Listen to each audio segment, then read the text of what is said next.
Continuing with the dip connectors, first we have to remove this, and when you remove this, slowly ease it out like this. It should come off pretty easily. Next, for the dip connectors, there's no real polarity for them. However, there's a little crescent moon at the top of these, and I like to denote that as pin 1. It's also represented on the silk screen of the PCB board. So you can use tape, or you can be really careful and flip it over. And now we're going to do the same principle we did with the header pins, except now with the dip connectors. So I'm going to do the corners of each and then reflow them to make sure that they're nice and flush with the board. To make sure that it's flush, I'm going to just push down on the board and then reflow each pin. I'm going to do the opposite corners of each one. And then I'm just going to solder the rest of the pins like I would any other device.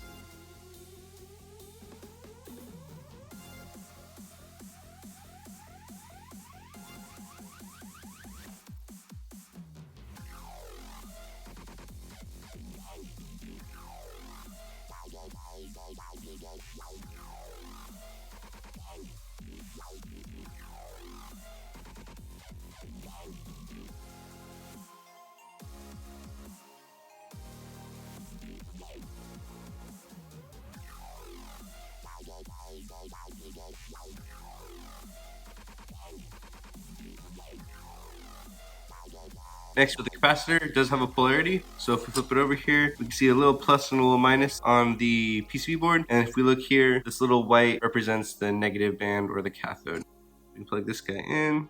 I want to bend one pin so it's easier to solder. And then I'm going to push it down and reflow it to get it nice and flush. Good, so it's pretty flush with the board. I'll move it a little bit more. There we are, I'm happy with that. Bend this pin up, solder the other pin.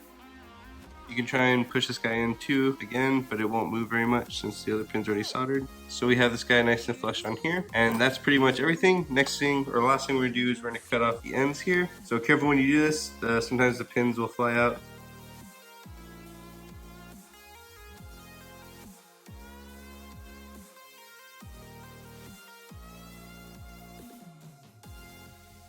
So this is our ATtiny programmer all soldered up. You can see we have the ATtiny chips. All I have is a 4313 or X313 and an 84 on me, but you can see how it fits on here. Regardless, always make sure you put it on there nice and carefully, make sure all the pins are in before you push it in, and then you can program it.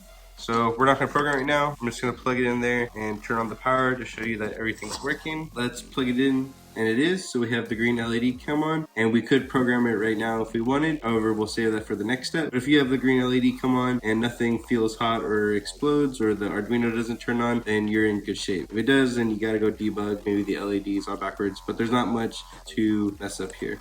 Alrighty, so this wraps up the soldering portion of the ATtiny programmer project. Hope you guys learned a little bit about soldering there. This is a very intro level project. However, hopefully you guys find the ATtiny programmer a very powerful tool in some of your future projects where you program ATtinys. Alright, till next time nerds, I'll catch you later.